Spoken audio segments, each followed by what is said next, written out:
Bueno, vamos a ver cuáles son estos tres espejos que definen muy bien en qué consiste este mecanismo del autoconcepto. Lo primero que tenemos que pensar, y lo vais a entender enseguida, es que no hay un único autoconcepto, o no hay ese mito del autoconcepto como algo general, como algo casi definitivo en la persona. No es cierto. Una persona tiene tantos autoconceptos como tantos roles, como tantos papeles juega en la vida. Esto es muy importante. Por tanto, cuando hablamos de este triángulo, de estos tres espejos del autoconcepto, ¿eh? tenemos siempre tenemos que referirlo a un rol. Por tanto, cuando hablemos de autoconcepto o pidamos a los participantes que lo dibujen en un papel, que lo refieran solamente a un rol. Podemos hacer tantos trabajos de autoconceptos como roles puedan representar las personas. Bien, vamos a imaginar que este rol del ejemplo que vamos a utilizar pues es un rol de profesor, por ejemplo, ¿vale? Entonces vamos a explorar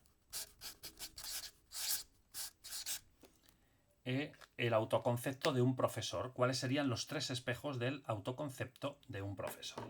Bien, el primer espejo sería la percepción del otro. La percepción del otro. ¿Cómo percibo a mis alumnos?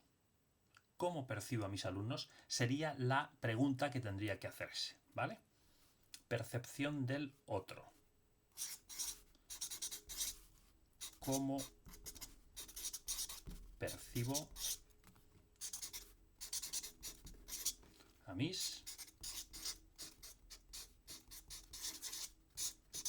alumnos o alumnas? ¿Vale?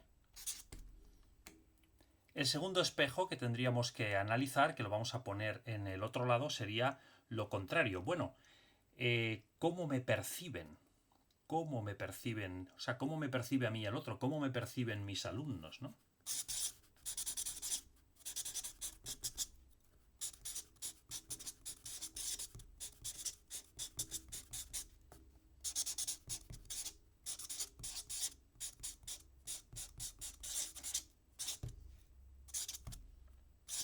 ¿Cómo me perciben a mí mis alumnos o mis alumnas?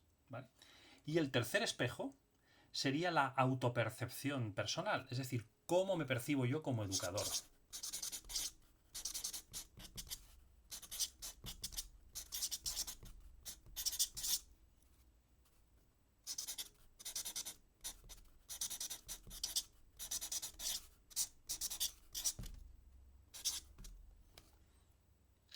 De tal manera que el autoconcepto es la suma de todas estas percepciones, de todos estos espejos. Y lo interesante es que además se están influyendo unos a otros. De tal manera que si yo tengo una percepción negativa de mis alumnos, los percibo pues como personas perezosas, que no les interesa estudiar, esas etiquetas que a veces ponemos, ¿verdad? Lo normal es que mis alumnos me perciban a mí, como yo voy a proyectar una imagen sobre ellos, me perciban a mí como un profesor pues que está todo el día angustiado, que está todo el día enfadado, que está todo el día poniéndoles normas, límites o que no tiene ganas de dar clase, ¿vale? Y al final estas dos percepciones van a influir sobre la percepción que tengo yo de mí mismo. ¿Cómo me percibo a mí mismo? Bueno, pues acabo teniendo percepciones negativas también desde el punto de vista personal y profesional. Bueno, pues a lo mejor no sirvo para esto, soy incapaz de hacerme con la clase, los alumnos no están, los alumnos pues no me motivan, si lo sé me dedico a otra cosa, etcétera, etcétera. Pero fijaros que todo al final empieza en la percepción que tengo yo de mis alumnos.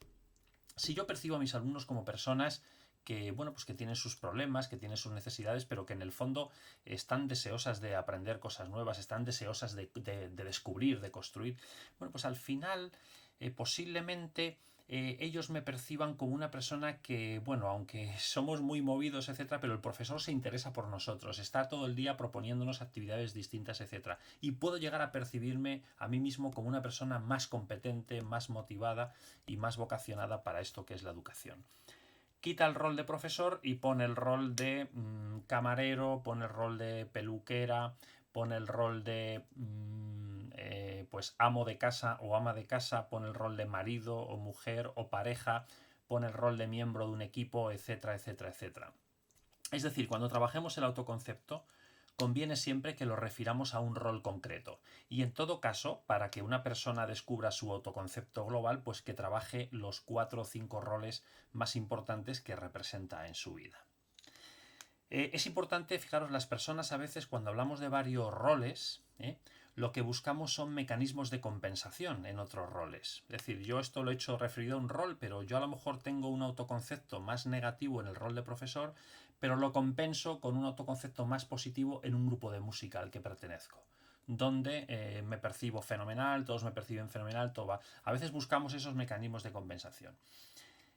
Bueno, pues conviene que hagamos este ejercicio, como digo, en 2, 3, 4 roles para que analicemos bien el autoconcepto de una persona. Y en cualquier caso, quedaros con esta idea, con romper el mito de que hay un autoconcepto definitorio y definitivo de lo que es una persona. No, hay una suma de autoconceptos en función de los roles que la persona representa en la vida y por tanto pues esa suma, ese conjunto sería el que nos daría pues un análisis del autoconcepto mucho más profundo y mucho más diverso.